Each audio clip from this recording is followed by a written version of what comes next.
Okay. All right, that was a lot of fun. Good evening. You didn't see what happened here, but Josh had to save the day. Yes. I'm not sure how he saved the day. I'm not sure how I did either, but it's working now. That's what has been the solution to every one of our technical problems. You'll say, what? You go, oh, this isn't good. Right. Then I'll hear you say, boom. And then you go, oh, seems to be working now. Because what I don't want to do is open the floor up to suggestions. That I know. Right. I'm almost smart enough to know that. Okay. Because here's the thing. I do have a limited amount of recording knowledge. I took a class in it. I'm a musician. But I started to think of questions I would ask you, and here's the only question I can think of. Is there a button that's turned off that needs to be turned on? See? Right. That's not something you need. Right. That was your final. My final in class? Yes. Long Beach City College. I love to see, I am distracted only by how cute Lucky is. Lucky's before the fire. We got the fire going. We're in another living room edition of the show. Well, I like to call this our man cave. Then you have to leave. Oh, why? Because we don't call it that here. Well, doesn't your wife give you a honey-do list? No, she doesn't. Sure? No. I can't think of one. Give me one more example of something hacky like that. When mama's happy, everyone's happy. I hate TFW. What's that one? The feeling when on Twitter. Oh, right. It's like can't you just start with the sentence? It makes me SMH. SMH, my claim is that SMH is the worst one of them all, is SMH. Really? That's your claim? Well, I wish I had made it more earnestly. Yeah, because it's like, that doesn't add to anything. If you want to add something verbally to what you're saying. It's a word picture, Andy. All right. It's a word picture with letters. Yeah. It's a letter picture. Well, you're a logic man. That's why we're different. You're a logic man, and I'm a talk about nothing guy. I love that dog. What if I get too in love with your dog? Then you'll have to leave once again. No, you won't throw me out. But I think there is something wrong about my relationship. Like I want Lucky to love me more than Lucky loves you. I know you do, and it's just not. It's gonna annoying. happen. But she'll put on a show for you. What do you want? More do you want than that? Why are you so sure? How do you know she's I just not? know because I know when you leave, she goes, "Oh, thank God." You don't think right now she could be thinking, "Wow, I don't know why it's better, but it's better." That's such a human thing to want to be the most loved by the dog in the room. Well, it's not an every human thing. Oh, wow. Well, I just got back from Vegas. Just got back last night. Team Kindler, Vegas trip. And we missed Johnny Torito was in town. Yes, he was. Did you see him? Yes, I did. In town? Yeah, well, I didn't see him in town. I saw him just past Santa Barbara. Oh, okay. Now, for those of you who haven't heard us say words before, I'm always afraid that the new words I'm saying are not new words, but I found out through the grapevine, whatever that means, that you recorded some more scenes. Yes. We're not going to stop because there's a plane overhead. I'm telling you that right now. It's a helicopter, and no, you can't in this neighborhood. Let me ask you a question. Judges, wouldn't you say a helicopter is a type of plane? No. It's a type of aircraft. It's not a type of plane. It is not an airplane. And why are you so? Because you know when you know the meaning of it. Do you hear the certainty with which I'm saying this? Forget it. I'm not going to pursue it anymore. I don't feel nearly as confident about my side. Right, So you shot more stuff? Yes, we just shot a few pickup things. Wow! And did you try to match something, or you shot something to bring more of the plot out? A little column A, a little column B. And there was no physical affection. We were at yet another horse property. And this was in Burbank, I'm assuming. No, this was in Santa Ynez. And was it nice? It was nice. It was very hard to get to because of the rain and various roads being closed. But are you telling me a C.J. Wallace location had difficulties? It's amazing. I know. Do you know the C.J. Wallace location that I landed in after my sprained ankle? I didn't sprain my ankle on a C.J. Wallace. No. But I got back into that, and that area was like, I couldn't even see where I was walking. You walk over the lid, walk over the door frame. Where are you talking about? We were out at various ranches. Oh, okay. Yeah. There was that one trek to the set through the muddy yeah, it was the only ranch that we were at one time. Right. And they had walks. I don't like walks. Like, hey, we're going to be over here near the death trap. Right. The sands. Okay, so it was hard to get to. Yeah, but it was good. We got a couple of MOS shots that were just plot. Is that points. mise en scene? No, that's mit-out sound. Why do I say mise en scene? Do you think I'm mixing up two things that for my whole life I thought were two things? Well, mise en place is a kitchen term. Mise en scène. I don't know. In the middle of the scene. Oh, okay. If I get something wrong, shouldn't I be less arrogant? I don't know. Saying, I'm more concerned about when you get something right, you want a fucking parade. So. I want something like Yes. that. Do you say again M-O? MOS. And it stands for mit-out sound? Mit-out sound. There's no way. That you're making that up. No, that is something that happened in the 20s and stuck. Okay, so the sound is not an actual German word. Mit is the only German word, yes. Oh, that's so good. Stuck. Hey, no one ever thought about whether Mitt Romney was a Nazi. No. Because he's not. But he's, I wouldn't push him the wrong way. Sorry I said that. Don't take it out. Because we need as much evidence collected Wasn't about his father from Mexico? Who? Mitt Romney? Oh, I forgot. Something like that. Something like that. And so you saw Johnny up there? So I saw the whole gang except for Josh, who had to leave. They were in town shooting Wiz Khalifa videos. I know of Wiz Khalifa. I've seen some Wiz Khalifa, but you don't want me to lie and tell you that I know a lot about Wiz Khalifa. I don't. Nor do I want you to even look him up. Even look him up? Yeah, he's a rapper. He's a rapper. You didn't go to the shoot? I did not. Okay. So what else happened? I was in Vegas. Yes. How long have I been out of town? I don't know. Didn't you leave like Wednesday? I left Wednesday. That's a long Vegas stretch. Hey, was I the first person today to say the new episode is out of us? Yes. Here's how self-involved. Not self-involved. This is the parade thing. Okay. No, here's the parade, right. But the parade is still hidden by a bad comment about me. Okay. All right, because I was like, I haven't looked properly. It must have been, I assumed that 12:01 you're talking about it, but that was a bad assumption. Yeah. Why don't I do a little work every once in a while? And I do a little work. That was nice. I appreciate every once in a while. I appreciate you plugging the show this morning. And if you want, sometimes I don't get to it till even midweek. Well, the thing that's hard is, really? Yeah, it's not. Oh, so we're not a dropping automatic. show. There's nothing. We are a dropping show. We drop every Monday at midnight or Sunday night at midnight, however you want to call it. Alex Brazel texted me this week when I was in Vegas, before Vegas even. Yeah. And he said to me, if I was Johnny Torito, would you write back to me? And I had just realized I had blown off the first conversation with Johnny Torito when he was here last week. And I don't remember what it was. So I felt like, but I didn't write back to Alice because that would have been too responsible. Right. But I was going to write back to him. Polite, I think is the word. What's that? Polite is the word. Polite. I guess you're right. It is polite. Yeah. It is polite even if someone texts you 75 to 90 times a day. He doesn't really. He doesn't know. I wish that was the good excuse I had. Yeah. Oh, Alex Brazel. Okay, I'm done with that tangent, whatever it was. So how was the Vegas trip? Give me some highlights. Come on. Okay, the Vegas trip was unbelievable. We stayed at the Encore. Now the Encore, Steve Wynn, I don't like. Nobody can like him at this point. Right, but he's out now. I guess he had sexual harassment problems.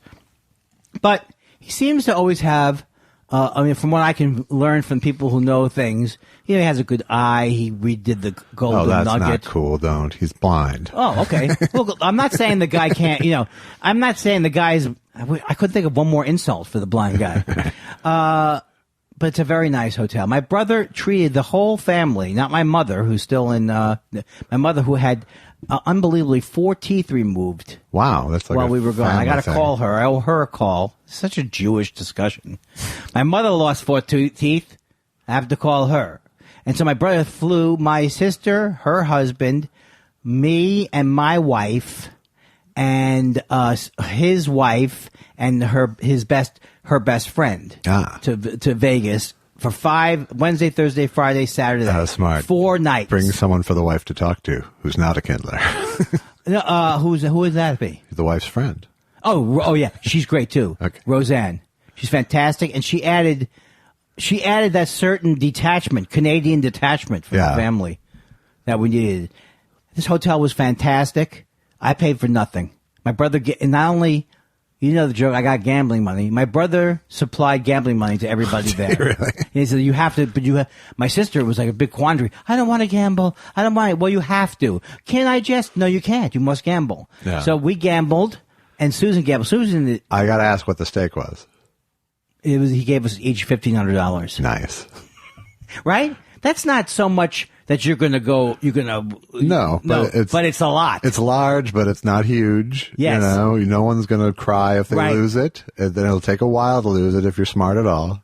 Yes, but it's the most I've ever had. Pause there. I forgot to bet at the bet. I wanted to bet on the Mets or something. You didn't. Yeah, you were going to use the Vikings for it. But it was the only time I've played with that high of stakes, and I could see how, like, I play craps, right? Yeah. So I realized that once you adjust a little bit to a $25 table, it's really not that much different. No, it's the same game. It's the same game. You have a so I won money on craps because I actually placed out money, but the thing I didn't win money on was blackjack, which I don't like that much. Right. And that's like there's something boring about blackjack. I don't know what it is. It's really just one notch higher than slot machine. Although craps isn't exactly a game of great skill either, but there's a lot more action going on. Well, when people first play craps, they think there's a lot of details. Yeah. But there's only a couple things you need to remember, which is to play, stay away if you can from placing number bets and things like that. You want to put your money in the pass line when the number comes out. You want to back it up with the right odds. That's the only thing you really need to know. Right. But the thing is fun about it. I love the dice. This guy had such a great roll before. I ended up with started with 15. I ended up with 1,700. Susan ended up with 2,700. Nice. She's a great gambler. And I'm sure you handed it over to your brother. Yeah. No, we didn't have to hand it back to him. No, of course. But we couldn't. Here was part of the rule. Unless we got it up to $2,000, we couldn't stop gambling. Okay, so you either had to stop, you either had to win, yes, or bust. Right. Now Susan got to 2,000 and kept going. Right. Which was also the choice. Right. But we saw some shows there. We saw the Michael Jackson one. Is that a Cirque show? Yeah, Michael Jackson. I thought it was, and this is how stupid I am, I thought it was Michael Jackson numeral 1. Yeah. It's not that at all. It's I. No, it's ONE. Oh, okay. Like we're all one. And that was fantastic, except I'm done with the Cirque du Soleil shows. I'm just done with them. Mm-hmm. I've seen 10 of them. They don't change. No. They slither up a thing. They change rhythms, but they change rhythms. The skill set is finite, kind of. Yeah, they come from the ceiling. They slither down a thing. They drop off of a situation. They land on a mat. It's stuff that just once, if it goes wrong, I figured they're going to shut the whole thing down. Right? I was there when a friend, a little person, fell about 25 feet from a rope, and they had to stop the show. Why did you laugh when you said little person? Because I have a weakness because I almost said midget. Right. and then I almost laughed when I said midget fell off a 25-foot thing. Because you almost I was trying to contain myself. Right, because you have some kind of anger towards little people. No. Yeah. So you were there. It was a friend of yours was the little person? It was the friend of mine was a spectator. The little person was the 25-foot object. And where did where did the little person land? On the stage. And was alive? He was alive. I don't like it. He was hurt though.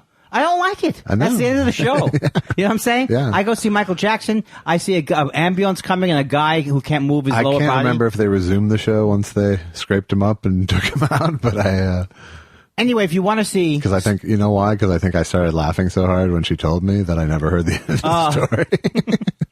Because not only does little people trigger it, but little people having huge accidents in the circus. But the thing is that if you're going to see one, I would recommend the Beatles one because the music is so amazing. Yeah. And it's just Beatles music. Right. And it's fantastic. Right. And that's all you need. I saw the one in water. Yeah. Get it. Oh. So, and then we saw the best show, one of the best shows I've ever seen. It was Lady Gaga. Oh, cool. Lady Gaga at the park hotel, and I think she's got a what's it called, a residency there or something.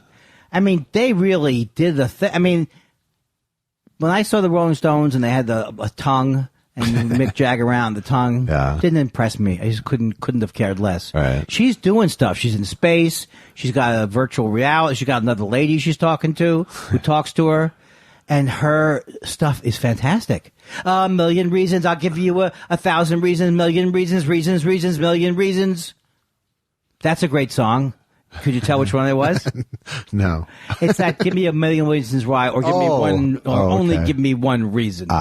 Then there's one goo goo goo ga ga ga goo goo goo ga ga, and I thought I heard the baby singing along with the goo goo goo ga ga. I can't believe you haven't been employed to do Gaga impressions. I'm available. She's unbelievable. Yeah, she's quite a talent. I don't know why I had, we told a taxi driver that we went to see her, and he said, was she wearing meat? Now, I used to have that idea about her, too. Right, because she once did. Once. Right. So I used to think, I'm always suspicious of people who have what I perceive as a gimmick. Yeah. But she's got like a lot of, she's like very funny, first of all. Yeah. And it was great. I don't want to be closed off. No, I would have totally expected it to be great. Yeah. So and I didn't see Terry Fader like you insisted. But you know what that is? Yeah, sure. There's a picture of him. It's Terry Fader, and he's posing, and all of his other acts. His dummies, his Peanuts puppets, gang like puppets. Yeah, they're posing for the camera. My sister couldn't figure out what it was. I said, "What is this?" She said, "Well, this guy." Pure entertainment is what that is. A guy. In fact, step back. You might be over entertained just by looking at this picture. And it just, I got very depressed when I thought of the photographer arranging each face to look directly at the thing. Sure. If it slips down a second, there's no life. That's right. And then the best show I saw, though, except for... there's more. I saw a great comedy show because I happened to be luck out, and I knew all these people. There was at Comedy Cellar at the Rio, Nick Griffin, who I love. Yeah. Alan Havey, who I love. Yeah. Who I've known for many years. Shang Wang, who is hysterical. Yeah. Just hilarious. And Mark Cohen, who I've known forever, hosting. Nice. And there was one woman, I forgot her name, Emma, maybe. It was just the greatest show. It was like the best show I've ever seen in Vegas. And I was sitting in the audience. I mean, comedy show. Right. I've never seen anybody. I've seen people do well, but I've never seen anybody do well in an environment I also liked. Right. Because I thought this could have gone off the cliff at any time. In the audience, right next to me was a guy who was drunk, who had a fight with his girlfriend. There were people about to go off a train at any point. So I was just impressed that they were able to. How big a room is it? Probably like a 300, 200 seater, something like that. Intimate. It was a really great time. Was had by all. That's great, Josh. And are you relaxed? Well, I also went by this Jet Suite X. It's like. It's JetBlue. I thought we were going with JetBlue. Yeah. So we went with this thing called Jet Suite. Yeah. It's not even they don't even have it together yet because you don't even go to the airport. You go to the wrong airport. You go to Burbank. Yeah. That's where they tell you you're going. Yeah. Not in Burbank. No. It's at the something else, at the Schmoopy Doop. You go in there and you don't go through any TSA. You go through nothing. Right. And you just go on with 28 to 30 people onto a plane. Now, it cost my brother paid for it. It was like $500 for each ticket. We didn't even know he didn't even know that it was done because we just said, give us cheap tickets. Yeah. So somebody did something, but we see him advertised for less and less, like a couple hundred or $100. It's actually a cool thing. Yeah. If you want to transport a lot of the weed back. Now they have weed in Vegas now. Right. I know. So I smoked a lot of weed. Yeah. Because a friend of ours, brother of Roseanne, has a weed thing. He's got a weed company going. Brother of Roseanne Barr? No, Roseanne was Sydney's friend. Oh, okay. Can't you follow up? I just told you. I just mentioned 12 names to you, and also all the food was fantastic. All the food. We went to the Thai of. You ever been to the Royal Thai of Siam? The Siam, like a Thai place. And then we also went to Milos. Don't know it. Milos, the seafood king from Montreal, and. I'm kind of making myself sick now, and I don't know why. Anyway, food was good. Yeah. Fun. The weather was kind of good. And I almost got in trouble for smoking a joint. I couldn't believe it. Where? I made a mistake. First of all, pot is legal in Las Vegas, but it's not legal to smoke it anywhere yet. Right. Except in your private residence. Right. So my brother put us up in the tower. I mean, this was incredible. It really was like you were in Charlie and the Chocolate Factory. Yeah. You could have anything you want for 5 days. And at some point you realize there's only so much you can have in 5 days. Was there at the end of it, did he call it dinner and go, I'm cutting you all off now. This was it. Wait, he's meeting us this week. I also had 3 80-minute massages. 3? Wow. With women. I decided When who would you like to? Who you threw it in? You just made it creepy by with women, right? Now I'm going to make it creepy for you. I'm going to go a little creepier with it. When you go for a massage and they say which sex do you prefer? Yeah. What do you say? I prefer women. Me too. So I prefer the women. It feels less like a hostage situation to me. Well, I'm scared because what are you scared of with a male? Not scared of. I'm not scared of. I find the women. I find the women energy more relaxing. That's what I should. Okay, now here's the thing. I have OCD, so I cannot not have sexual thoughts when someone is rubbing me and holding my hand. I can't. But the real truth is, I like their energy better. But I can't. But I also do have sexual thoughts. But it's like since I have therapy, I'm able to just. Don't have the sexual thought, and then I don't say something like, "Excuse me, I'm very sorry, I had a sexual thought." All right, that's good. I keep it to myself. I keep it to myself. Yeah. And I had hot stones. I've never had hot stones. Yeah. And if you've never had it, it's unbelievable. She melted. I passed one once. I don't get the joke. I passed a hot stone. Well, the only thing I don't buy in that is that the stone would be hot. Okay. Sorry, you really poked a hole in that joke. I'm going to have to wait till it comes out naturally. Hot stones, they melt your muscles. Like, here's the thing. It's heat. Extreme heat and stones. Oh, okay. So anyway, I had 3 of those. It was fantastic. All 3 hot stones? No. One hot stone, one just like a medium, but she did like Thai boxing things, and everything. And then the third one was, I can't even explain it. It just was 3 wonderful days. These 3 women loved me. It was unbelievable. First of all, they all said, greatest body they've ever touched. I didn't ask them to say that. It's just the last thing they said. No, this actually happened, Josh, as I was leaving, you go into these, it's at a nice hotel. Everything is like, here, have a piece of chicken. Not chicken, but have some, all right. It's a Jewish fantasy. Here, have a piece of chicken. So I get back into the room they put you in before you go to the locker room. Yeah. And I hear this woman. He's like, this guy, he's like my age, maybe. He's not heavy set, but he's big. He's like a little bit big. And so he says, thank you very much. And she goes, thank you. I'll never forget your body. And then she disappears. And he goes, I've never had a woman say that to me before. He says to me. And then we both wonder, was it meant in a good way? Right, and what the hell she meant. Right. That's the kind of stuff that happens. That's a haunter. That's in the spa world. So I was never more relaxed. It was really quite amazing that I could have a good time. Because a lot of times I don't have a good time when when you should. Right. That's good. And so it was wonderful. I'm trying to think if there's anything else that happened there. I don't think so. What'd you do? I forgot what you did this week. You didn't forget. You didn't forget. You didn't ask ever. Well, I did. Well, we did Getting Dug with High. We did do that. Right. And that was last Tuesday. Right. Wednesday, I interviewed Tom Arnold on the other podcast. How'd that go? It was fun. It was good to see him, and it was. Is he still collecting stuff, or he's not looking anymore? No, it seems like that show is over. He still seems to be on the trail of various things. Yeah, well, I hope he finds them, because I'd like to see Trump embarrass him. It sounds like Vice kind of dropped that whole thing for something a little more prestigious. And, my favorite, it's a quote that I'll have forever. Came from that interview, though, which is he was talking about when he worked at the meatpacking plant, the Hormel plant in Iowa. And talking about, there are a lot of death there, but, when you're working the kill floor, you got to make your own fun.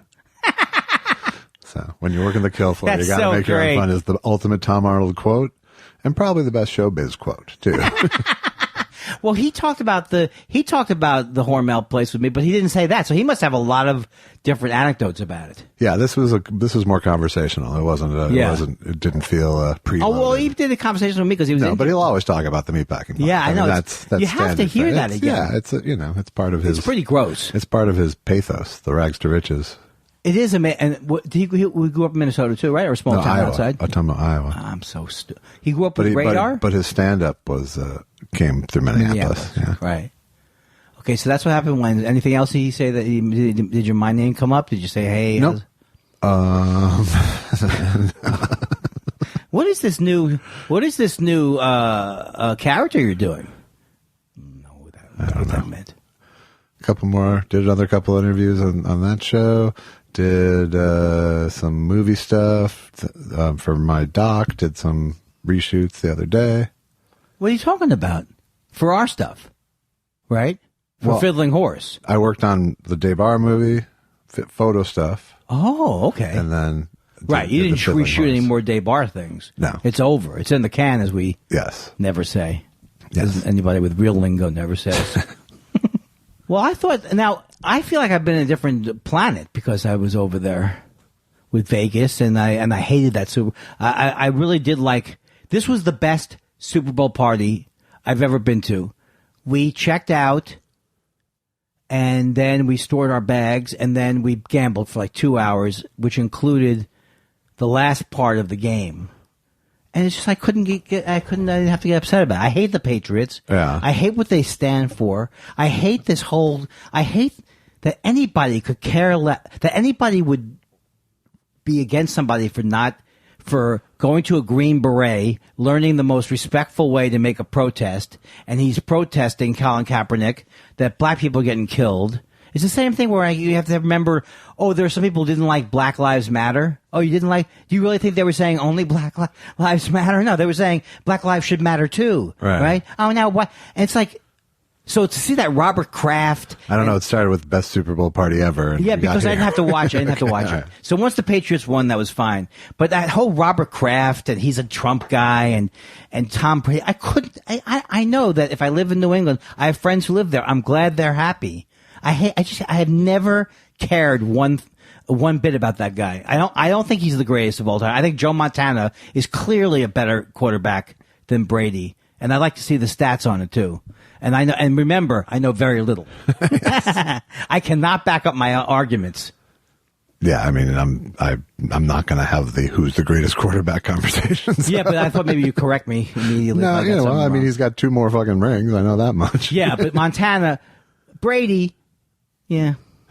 Montana had, I don't know. These kind of conversations go nowhere. So I think Joe Namath is my favorite quarterback of all time. Well, that's just personal. Well, I'm a big Fran Tarkington man because he was my first.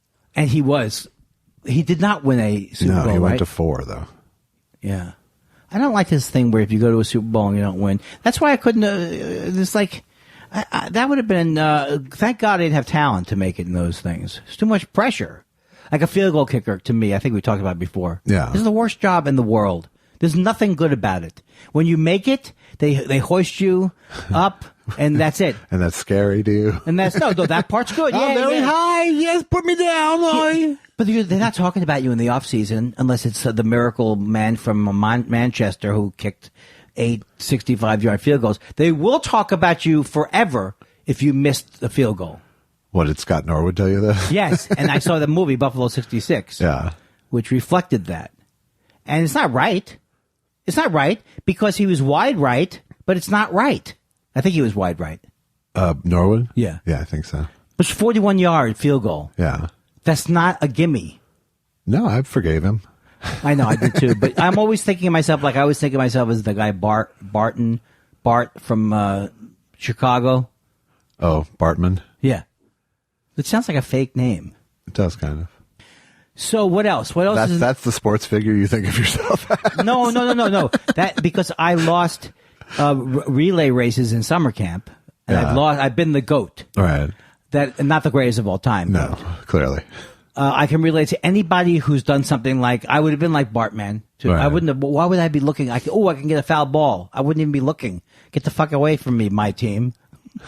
I would have no sense of space. Right. I don't know. Maybe I wouldn't if it was the Mets. I would be. But anyway, I can relate to someone doing something stupid. Right. Because I've done a lot of stupid things, and I don't like when we gang up on somebody unless it's like Hitler or like Trump. Then we can gang up on them. Or Donald Trump Jr. Right. So there's more. There's more people you've put up. So what did you think of getting dug with high? What was that? What was your experience there? It was all right. I didn't have a great time, but it was. Now we had. Should we talk about our fight, or we shouldn't talk about our fight? We can if you want. Okay, I'll tell you why. That we might want to talk about the fight was because I went to therapy the next day. That day.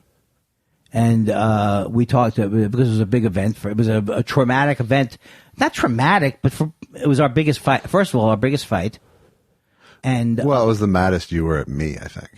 I remember that and then I felt guilty about getting angry. But the thing is she said that we had the type of relationship where I should say, do you want to talk about it more? And we should talk about it more if you want to talk about it. Right. I kind of want to talk about it more. Okay. But she's saying that this is what I haven't done with other relationships in my life. Well, if you notice, I forced us to talk about it then in the car. Yes, yes.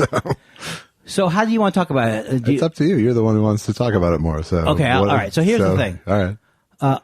I don't want to do it from I don't want to get back into how I was feeling in the argument where I'm trying to justify my side. Okay. So I just want to present it in a way that sounds like, okay, that's kind of how he saw it or it happened for him, which is that we were supposed to get picked. I thought we were going to get picked up at 11 o'clock. I thought for some reason in my mind, I had them going to see you first and then getting me. Right. But what I didn't do, which I don't do a lot, is I didn't check my email. I just was like, and I was so proud of myself because I got down the stairs at 11 a.m. Right. And I was standing outside, which I think is the first time I've ever been outside for a pickup. I always wait till they text me. Right. Because why am I, but I wanted to, it was like, so I think I was already tense about impressing you or not fucking up. So that's the whole thing. Right. That I probably do see you as a parental figure or as the voice of God, and I can't. And you're always on time, and you're perfect. That's probably what I'm saying in my mind. Okay, well, that's, What? That's an uncomfortable place for me to be, but okay. No, but if I'm thinking of you, but that's also ascribing to you. I appreciate the respect, I guess, but I don't really like the responsibility of that. Well, it's ascribing to you power that, it's pedestal power is what it is. Right. Okay, because I also resent it, too. Right. I resent this part of me like, well, what the fuck? Right. The problem with that? There's no expression like, he really stayed on his pedestal. The pedestal is usually a harbinger of some sort of gravity incident. That's true. So what happened is that at 11:07, I started to get nervous because I just think they're usually early. They're usually 15 minutes early. So I texted you, and then I thought you were annoyed already. This is how in retrospect from the fight, right? This is what I conclude. This is how I saw the fight happening. Maybe that's a good way to do it. Okay. You texted something like, I said, here, I have it right Oh, good. Here. Let's read it. I'll read it to you. It's so much better when you can read it like that. At 11:04, you texted, "Is the driver at your house?" I texted back, "Not yet. They said they'd text when out front." Then at 11:14, "Still not there?"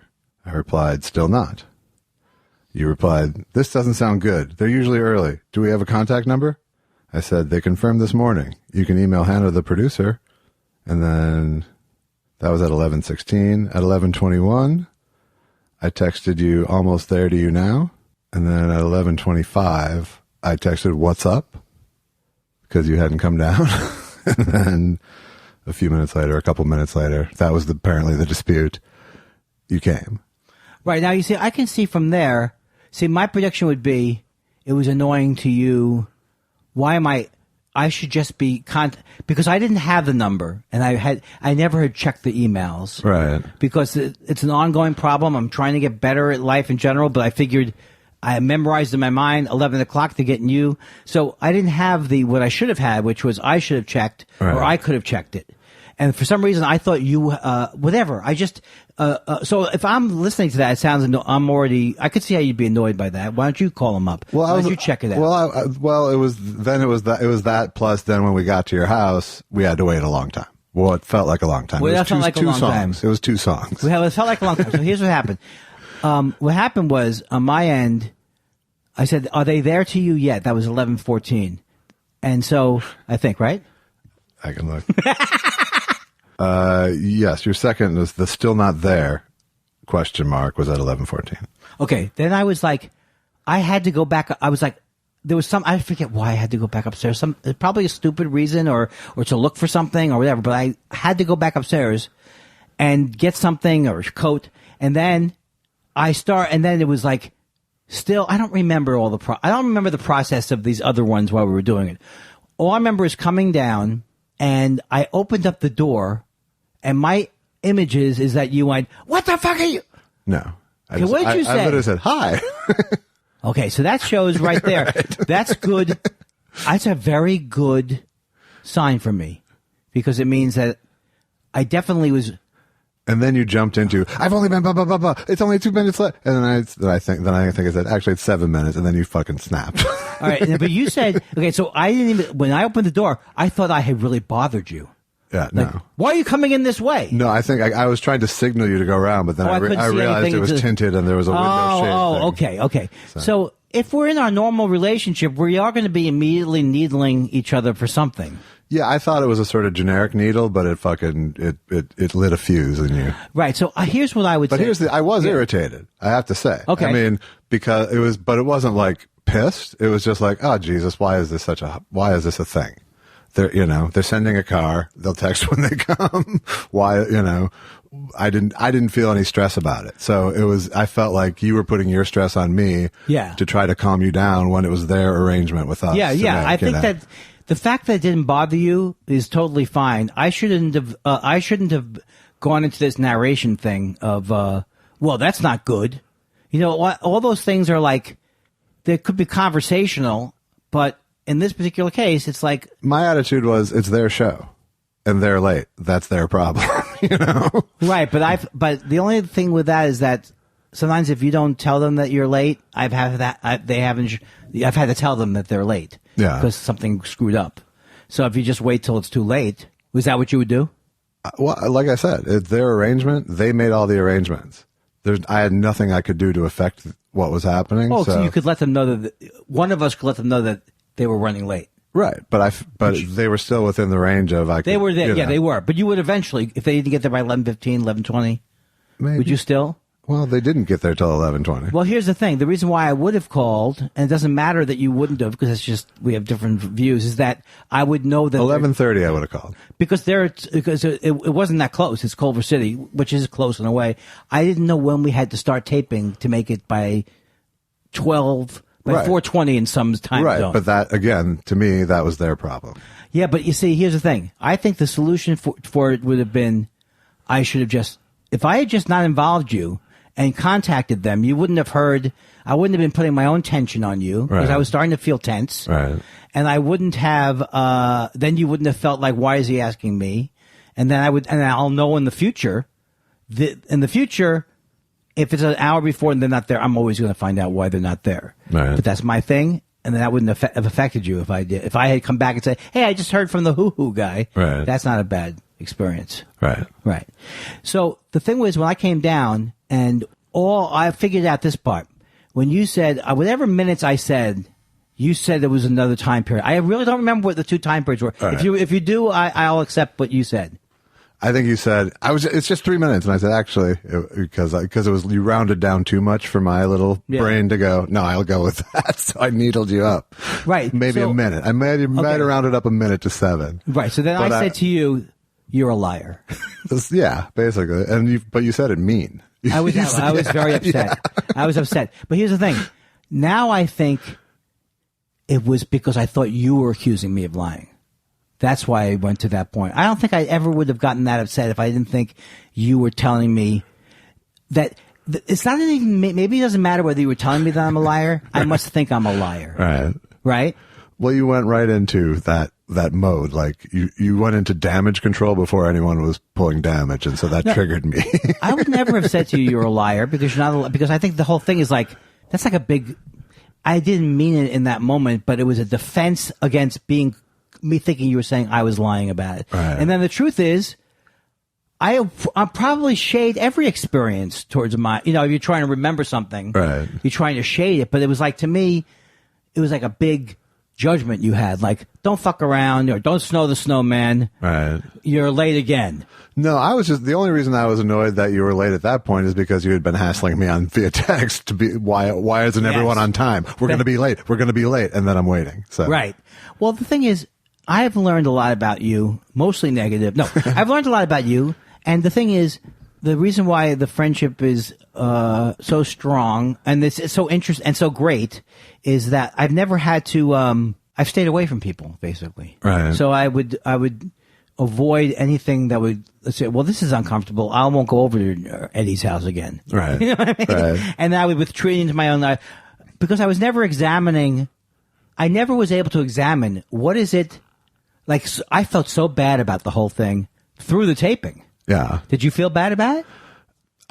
But I just didn't have a good time, and part of it was honestly, you just wouldn't fucking shut up. So there wasn't any room for me to be there for any reason. Right. But you also were like, you warned me the day before you were worried about. So, I was of two minds. One of them was, well, he can't control himself. And the other one was, he can't fucking control himself. Yeah. He's 63 years old. He can't fucking control himself. I think the format is hard because when I get high, I don't know what to say about it because I felt like no, and I kind of almost didn't even want to go there, but we're in it now. So see, the thing is this: I think it's hard to do two people on anything. It's hard to do two people on anything, right? So but here's the thing: I need you to make some of that adjustment because we're planning joint appearances on things. But if the thing is not on a high show, I understand that the rules are different on that, and you have to let me finish about. Okay, finish. The other thing was that Doug wasn't warm or welcoming or making any effort to involve me or ask questions to either. Doug just waved, threw his hands up and let you go. He's not a warm person. He's not a warm person. So it wasn't like it was horrible, but I just felt like, okay, now I'm just on this show getting high in front of everybody and not being able to talk. That's not that. Well, you had come up with some jokes and I felt like he was, to me, I always feel cold about him. Yeah. But I'm so used to his energy that I will go further into the joke if he doesn't laugh at my thing. Right. So I will just try and needle him. But there was a couple of times where you made jokes and there was like, I don't know, it's like I feel like I can't tell what's happening. No, I feel like it's like there's not the warmth. It was a lot of passive aggressive energy. Yeah, there's no Johnny Carson warmth of I want you to be funny on my show. Right. Now, have you done the movie one? No. See, the movie one, I don't do many of them, but the interruption show I did one. I just have known him since 1986. But that's interesting because I felt like I think you're right. Obviously, you have to think about it. I don't have a problem thinking about it if I'm not high. Right. No, and I'm not. I'm not grudge holding. Yeah. Because we're talking about that day, I'm going back through it. But I was kind of going to not talk about it too. How come? Because it's in the past, and it was a special situation because it was a weed show. Yeah. And we had that fight, and so my mood was bad anyway. So it was. But when we got onto set, and it was just like, there's no sense of you're welcome here. Right, but I'm trying to think of how your mind works and how my mind works. My mind works that it took me like 2 to 3. I went to the therapy. It took me. I was able to put it behind me. Like I felt bad about it. Yeah. Just I hate if I'm angry and I express anger, especially if it's someone I care about. It's like, I don't think you're a liar, obviously. So it's like, I thought we got through the fight in the car fine. And I wasn't right. I was just exhausted by that point from it. Right. But just then, like, yeah. Now I'm fucking going on this thing. I wasn't steaming, when we went on. And like I said, I felt like we did a fine job of getting past it within several blocks. But I wasn't past it in terms of feeling bad. I just kept feeling bad. Like that goes separately from. It's like you're a bad person. This is this is a great person, and it's like what are you trying to test them by calling them whatever OCD thing. I can go on and on and on. So when we got there, and it wasn't. I didn't feel so warm about any of it. Right. Then I couldn't. Then it would make me think more about the argument. So I'm just telling you that's how my mind goes. Gotcha. But when you're uncomfortable in the moment, you weren't thinking about it anymore. Right? You weren't thinking about the car thing. No. That's good. I had shed the car thing. That's so good. Do you have any of that? Like when you get into a thing with anybody? I mean, do you have anything like any version of that where you can't stop thinking about it? Oh, yeah. But it's, we're at this point, especially because of the podcast, I feel like, we're under marriage rules almost. It's like we have to fucking resolve these things. Right. Because this is an ongoing relationship. and we both want it to be, so it's, so yes, if I had this kind of conflict with someone more peripheral in my life, it would have a different effect. Right. But nor would I feel that it was so imperative to mend it on the spot, probably, Yeah. I think one of my problems is that I think that you are invulnerable to being, this isn't true, but I don't think that you're sensitive, and you are sensitive like any person would be. You know what I mean? Yeah. No, so I notice everything. It's just I have an internal dialogue that can wash a lot of them away if I have compassion for the person. Yeah. You know what I mean? Right. But the thing is, I tend to think like when I'm in a bad spot, it's like there's a part of that argument that I was already stressed. I must have gone to some place before it. Well, you had some audition thing or something that you threw into the mix that was... Oh, and that was also frustrating because I had to well, my manager's great. Someone new started with my manager, but it took me 2 hours to figure out, when does this shoot? Tomorrow? I'm in Vegas. Right. So that would have been a short circuit.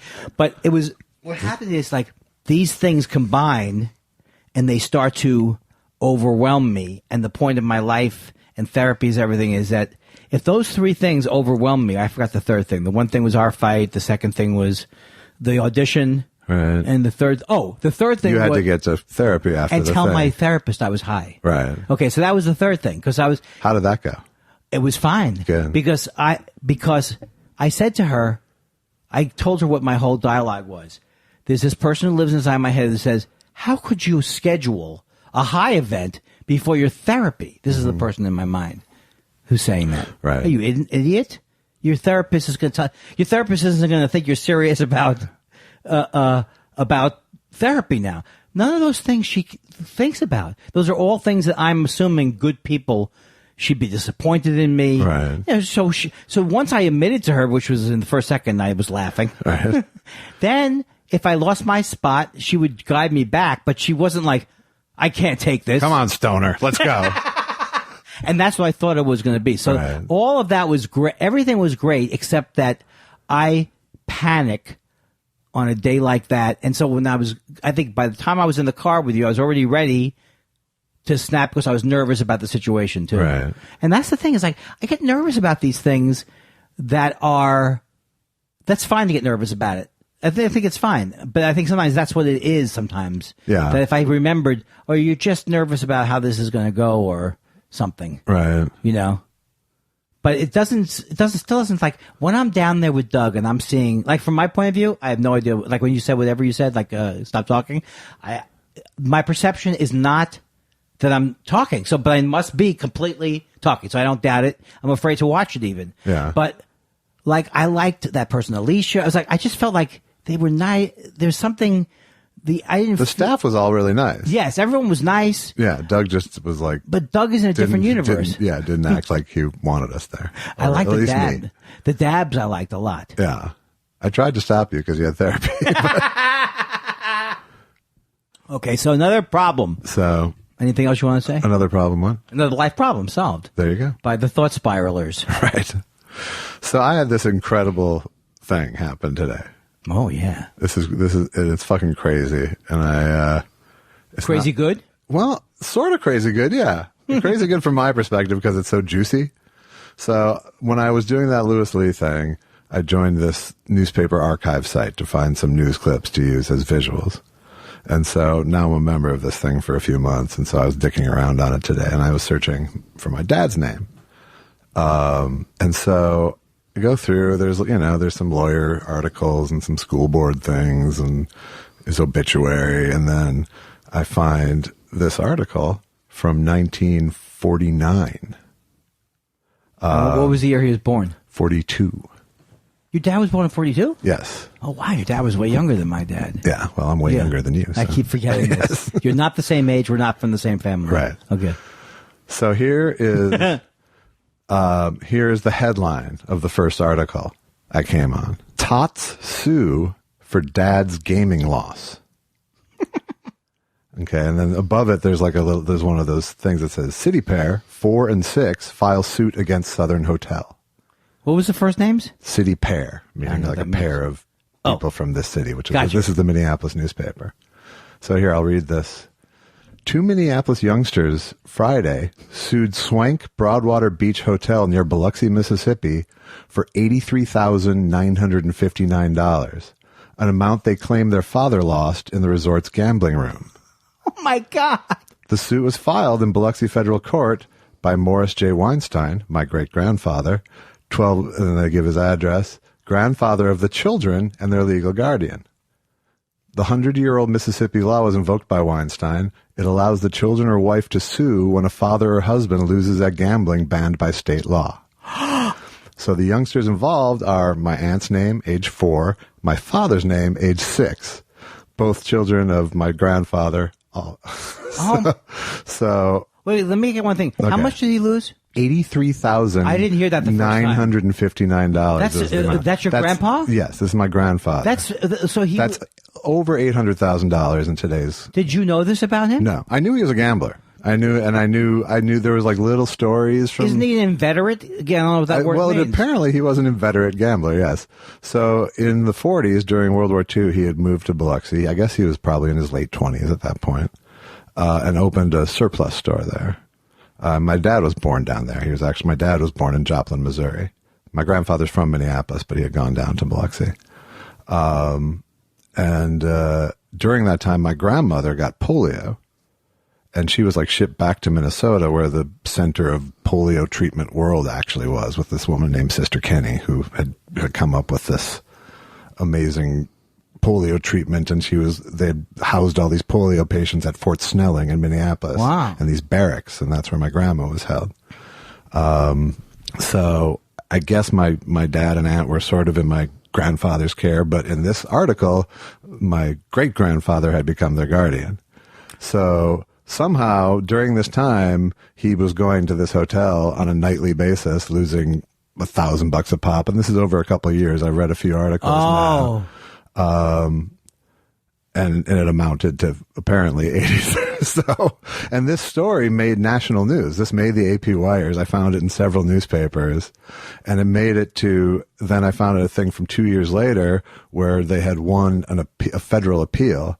It had gone to the federal appeals court. Appeal? My great grandfather and parents, and my dad at age 7 was, and then I kept digging and digging, and I found it apparently went to the Supreme Court. Are you? So how could you not have known? No, because I'm sure it was this family shame secret. I'm sure it was, that time Grandpa went fucking, ballistic. Bankrupt. Yeah, bankrupt. And had this giant gambling debt. The U.S. Supreme Court or the state Supreme Court? The U.S. State Supreme Court. So I just ordered the case from Amazon. You can get the cases. So I just ordered the Supreme Court arguments and evidence file.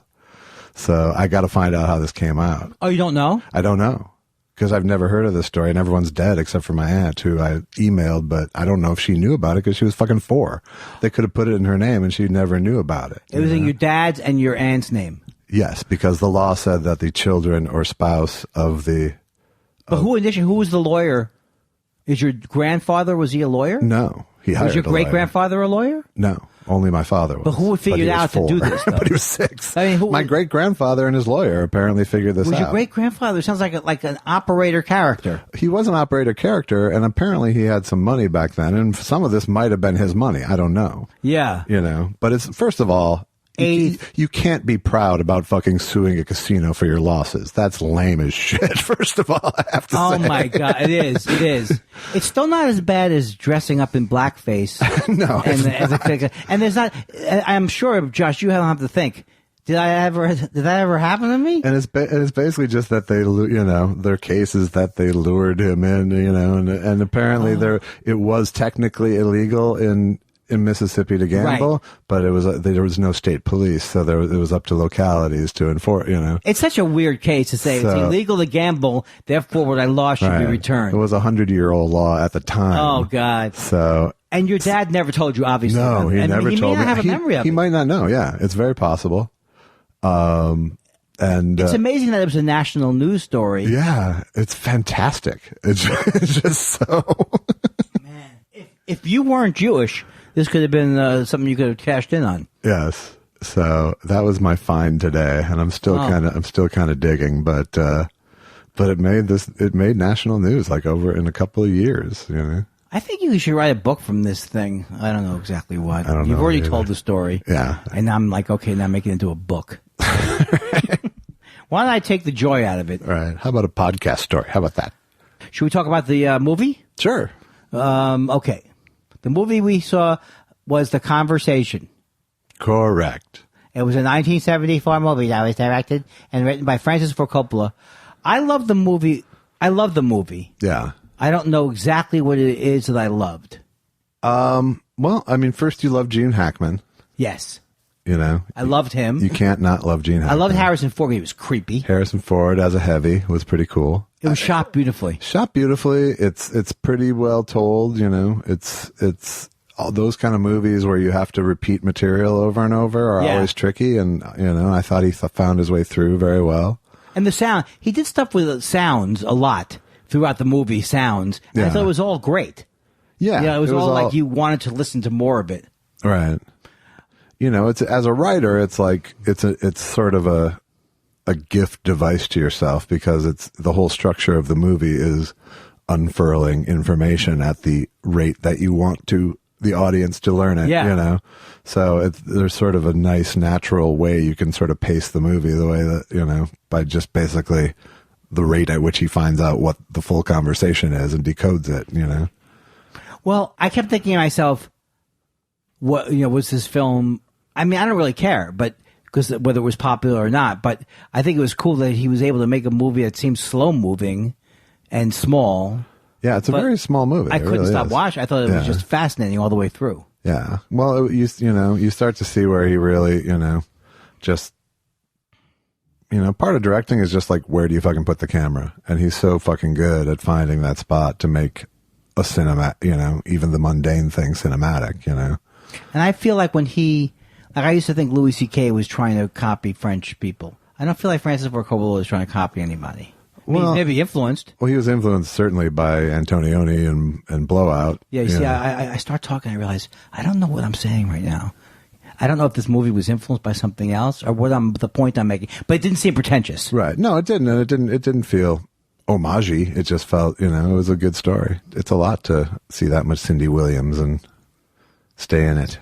And I would say it's, well, yeah, but have you ever had negative? I mean, she's like, I never had negative. I don't know her from. Was she in other movies? I guess is what I'm saying. American Graffiti. That's right, and also wasn't Harrison Ford in American Graffiti? Yeah, small part. Right. So I wonder, were they all related? Well, they were. That was all the directors group. Lucas. Oh, yeah, I'm an idiot. Yeah, it was all the same pool that they were pulling from. Duvall too.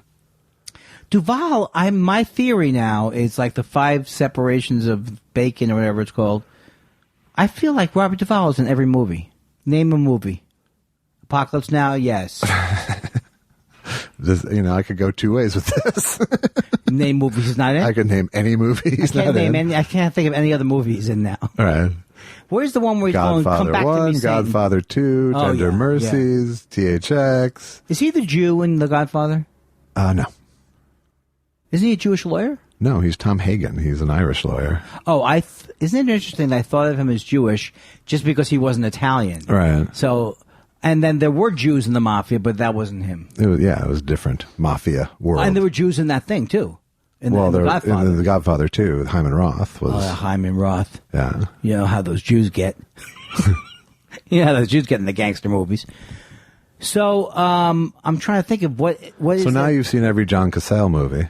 Cazale. That guy, you know, I was thinking about the fact that it's almost, the fact that he died makes it more dramatic, obviously, that his life was the way it was. Yeah. But he was an amazing actor. He was great, yeah.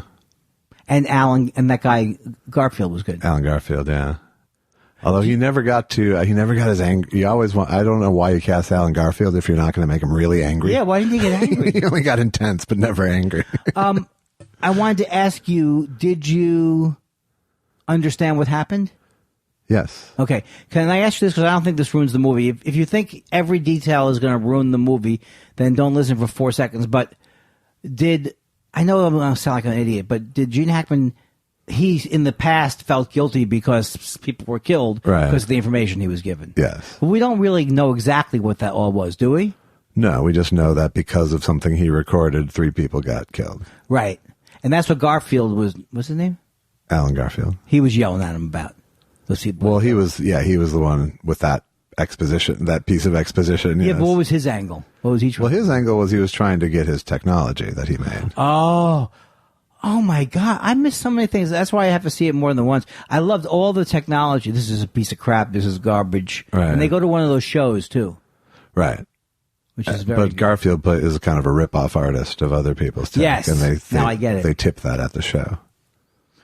Should I have gotten all of that the first time through? Probably. Well, I did. No, Yeah. I mean, I saw it years ago, but Very good. I have nothing down. Oh, the music was excellent in the movie. all piano score. Really great. Yeah, I really like that. Sometimes they did it in The Firm too, which is another Gene Hackman movie. It's and That's not You Can't Handle the Truth, is it? no, Oh, it's okay.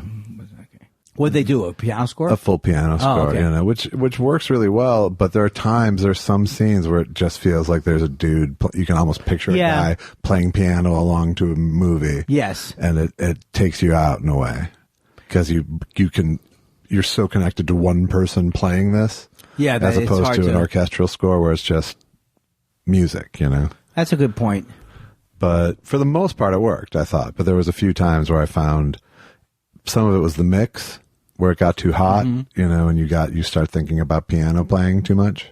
Right. But overall, I thought it was a really good movie. And you started to see some of Coppola's, the stuff that he got great at later. You start to see some of his, work in the dark and some of the, Yeah. Like, and the thing, just is very because interesting. he went to The Godfather 2, I think, immediately after this.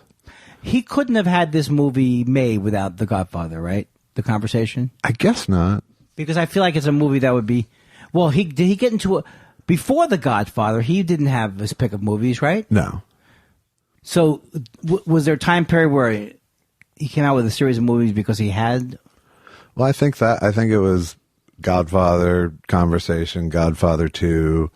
Apocalypse Now, or that's before? There was something bombed in between Godfather 2 and Apocalypse Now, but I can't be sure. Like Other Places or Small Towns or Outsiders or? No, Outsiders is later, but They Must Be There? now I got to look it up. All the stuff where they showed how like they can turn the 2 mics off and then the third mic, the 2 sources off, and then you can Right. all that stuff was cool. Yeah, they did a pretty good job of at least, faking what he was doing so that you could sort of play along with him. What did that one scene remind you of when he's in the bathroom and he's and he drills a hole? What did that remind you of? Porky's? Leno hiding in the office. Right. I got confused though, Josh, Yeah. because I thought for some reason it was the boys from Brazil. Now, how would I have gotten those two? That's what you said last week. It involves Nazis, and I was like, I didn't want to. Now, is the boys from Brazil? They're not. Is there also? There's no kind of surreptitious surveillance, right?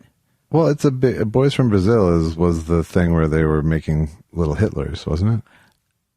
Oh, no. Then that's not. It's another movie where there's a lot of conversations. You had said about it. You said the name of it the other week, and I can't understand it. And there were Nazis in Argentina, Yeah. maybe? That's not. The Boys from Brazil is a science fiction movie? Yeah, basically. They make Sort of tiny Hitlers? I think they were cloning Hitler. Wasn't it Gregory Peck? And I didn't see it. all right. I didn't see it, but I'm happy to. So no, there wasn't Godfather 2, then Apocalypse Now, then One from the Heart. One from the Heart. That didn't do very well, or was it good? I don't think so. Yeah. It was like a musical that was disastrous, I think. Did you ever see Cop Rock? That was the best show, TV series I didn't. Yes, I did see Cop Rock, and I have so much respect for Cop Rock just because it was Stephen Bochco he's so great. using his clout for something to Yeah. take a big swing. Was any of it good? Well, some of it was, but most of it wasn't. It was a bad idea. I like Steve. But I just fucking love that he used his clout to get it made at the time, Right. because he was at the top, Yeah. He passed away recently. Yes, he did. And if you listen to Jewish people hosting podcasts, I would predict that you would find out everyone who died. Right. So yeah, if you haven't seen The Conversation, definitely see it. It's definitely one of the seminal 70s movies. Did you have you had one slight criticism? Not really. Cindy Williams? Nah, Cindy Williams, I just don't buy entirely. And who played her boyfriend in there? Was it Frederick Forrest? Yes. Yeah. And that's the thing, there's like a little bit of a Sting-like element to the movie. Mini Sting. Yeah. And not that this is going to throw you off.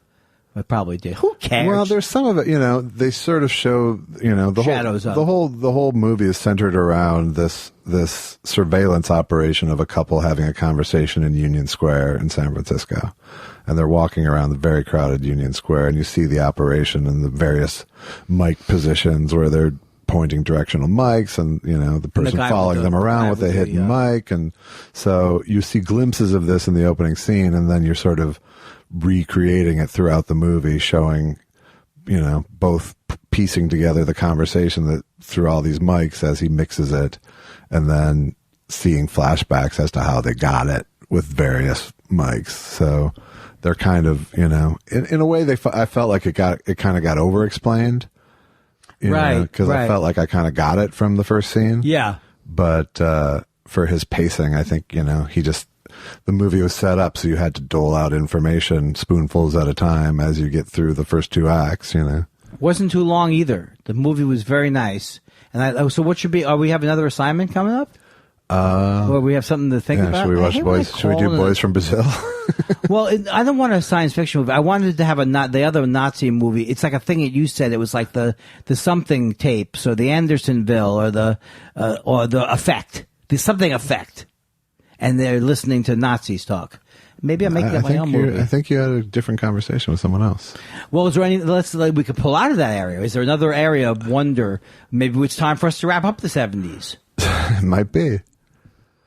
But I don't have a thing. Maybe we could think about it at the break. Yeah, we'll think about it at the break. Are we ready for a break, you think? I think we're totally ready for a break. Oh, my God. I think we're overdue for a break. I'm very happy about that. Well, we'll be back. But it was a very productive hour. Yeah. So do you want to do a song?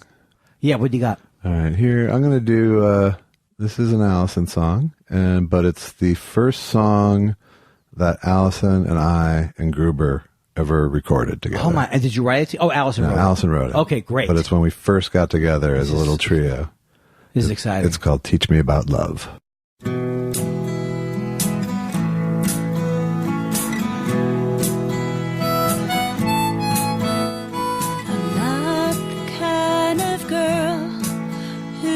To drive a brand new car. Cold steel, cold hands won't get me far. The only thing I need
9:49 or 10:15. That's a beautiful song.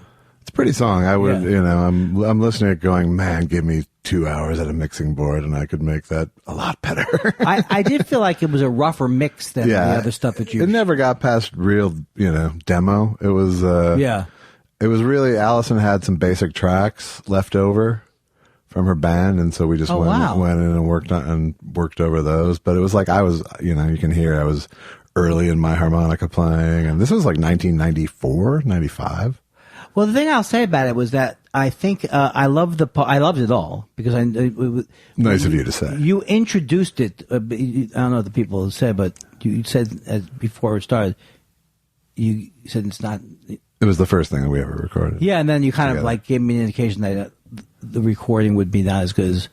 I don't know what you said. I forget. Yeah, it's not up to the standards of a lot of the other tracks that we've played. But that's the thing is, like, I had a Porter studio. I never, my entire life, ever got a good sound from any equipment that I put together. We actually went in. This was on tape. We actually went into a studio to do it. We got, I think it was like, I don't remember which studio it was. It was a small little studio that we, had to book time in and right. But the thing about it was, I really think that the that the chorus where you would go, duh, I love that. That's really cool. And I like the harmonica because I like the singling out, the single notes. Yeah. I think if they had back in the mix more. Yeah, it was just way too hot throughout. But it's also cool to hear Groover sing. He was good. I love his, the Brian Ferry, I was waiting for. That's so great. Yeah. I miss Roxy Music. Yeah. Are they still there? I don't know. No, I think it's just Brian Ferry on his own and then the rest of the Roxys. Well, I think that was cool to listen to because I love the song and, you don't want everything to be slick. It's not slick. It's definitely not slick. There's a lot of reverb that could have been added to that to make it better. I always add reverb, mostly on my wedding night. What? Today. All right, let's go to questions. Let's go to. I wrote a song. We're already running fat. Oh, I wrote a song. Would you like to hear it? Would I? Hey, you've got questions, we've got answers, or sometimes we seem to act like we didn't even hear the question. It's Thought Spiral. Question time. I lied. I'm sorry, I wasn't listening. Sorry. Please feel free to cut that out. Are you kidding me? Fuck, man. Do you have a new version of Tango? No, I'm the classic. The classic suffices. Tomato. Stephen Elton Yates. Hey, Stephen. Guys, best and worst U.S. presidents ever and in your lifetime. That's a good one. Okay. Who's your best and worst ever? Best and worst ever would be Trump is the worst ever. Okay. And the best ever would be, I still think I gotta go with Lincoln. No, Franklin Delano Roosevelt. Yeah. For how long he did it for. And then in my lifetime, my favorite's Obama, and the worst is still Trump, but George W. Bush was horrible too. Yeah. I'll go with you. I'll go with your same best and worst. I think you just can't really top Lincoln just for the shit that he had to pull off.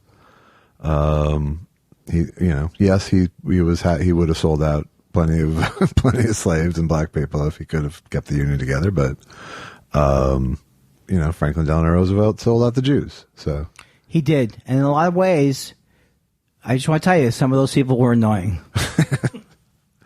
Yeah. But my favorite, my favorite is Obama just because he's the one who I feel like I'd like to know, like he was the one I admired the most as a dude. Yes. We got to experience what I think was like a Lincoln type figure. That would be in my lifetime. I feel very lucky to have experienced that. I kind of wanted JFK to be that, but we were too young. We didn't know. Yeah, I mean, I think people. I felt some level of inspiration from Obama, the way I imagine people feeling it from JFK at the time. Yeah, like a transformational, generational figure. Now we've taken a huge leap backwards from that, but but at the time it felt like, wow, we've really turned a corner. Well, JFK, too, is somebody who I think at some point certain figures live in your psyche. So, like, I'm the collective psyche of the country. So, to me, it's like the Kennedys, for all their flaws, they do represent this heroic thing to me. Yeah. You know, and I don't even care if it's real. It just sits in my psyche that way. Well, you know, once Joe was done, Yeah. Joe the Elder. Yeah, he was. I mean, his kids did, in fact, they performed a whole lot of service for this country. Yes. You know. Right. He was kind of a bad guy, right? Yeah, he was a bad guy. But, you know, I don't know. I mean, you know, there's plenty of filth within the whole Kennedy myth, but not myth, but actual Kennedy history. Yes. But there's thank also you. plenty of service and plenty of good things that happened because of them. My dad was always black and white about things, so he was like, he wouldn't give it up for JFK because of he hired his brother and all this stuff. But I don't feel that way. I feel like with Ted Kennedy, you know, there are people who just want to hate him because of Chappaquiddick. I think if you want to hate him because of Chappaquiddick, I can't argue with it. Right. But on the whole course of a lifetime, I think he did some pretty great things. Yeah. And I think I think all those guys when they were drinking were fucked up. You know, like all the people that we. Although I don't necessarily, aside from Chappaquiddick, he pretty much put Reagan in office solidly too. You mean that was bad, right? I think you mean so. like he ran a terrible? No, well, he ran against Carter. Yeah, that's right. I think more later in his life, or maybe it's just an image of him that I have. No, I mean, I think he ended up being a statesman. You know. Yeah. But you know, any statesman, you know, has plenty of shit that you go, well, what about that? Right. I mean, Tip O'Neill we think of as, you know, one of the greatest statesmen of the 20th century, or at least the second half of it. And, you know, he was drinking with everybody, and who knows I don't know much you know, about him. Who knows what Boston politics, you know, but, you know, whatever. Rough and tumble. Yes. I think we covered that one. I think this is maybe the best answer we've ever given. I think we sounded like old men. We sound like old Jews. We never got into any really good details. We just alluded to things. We alluded to things we knew, and then, yeah. Also from Stephen Elton Yates, fellows, we're in the best ice cream parlor in the world. I'm treating. What's your order? This is an impossible question to me. Okay. I like the vanilla. I can't have vanilla without chocolate. I can't have chocolate. Well, you can order. This is an ice cream parlor, so you can have. I don't have a flavor like that. No, but what would you order? Tutti Frutti? Is that what you're looking for? No, like would you order banana split, chocolate sundae? Okay, then I would say okay. That's different. That's what's your order at the greatest ice cream sundae. Okay, and what's on that sundae? Hot fudge sauce. Okay. Vanilla ice cream. That's not answering it. Peanuts. Almonds. You like almonds? Slivered almonds. Okay. I love cherry? the whipped cream. I don't ever eat the cherry because it's got a thing in it. It's got a thing. I don't in care it? that it's there though. Okay. How about you? Yeah, I eat that. I eat it all. Do you take it off, or do you just let it? I eat bob, it or something. It you know, depends or on is how it floating in the pool of milky depends. substance at I'm the not bottom? gonna, you know, I don't do the same thing every time, but I love whipped cream. If I had to say what the greatest combo is, if I had only one choice of dessert, ice cream wise, I would pick vanilla ice cream with some kind of a sauce on it. Okay. Chocolate, caramel, Gotcha. butterscotch. That's what we had at your house that night. Yes. Yes. And then, interestingly enough, it was at my house, and I picked the dessert choices. Yes. And you nailed it. I nailed it. I don't know. My fantasy thing is probably banana split. What is that? But it's a little too much. What is a banana split? It's 3 scoops. It's like chocolate, vanilla, strawberry ice cream.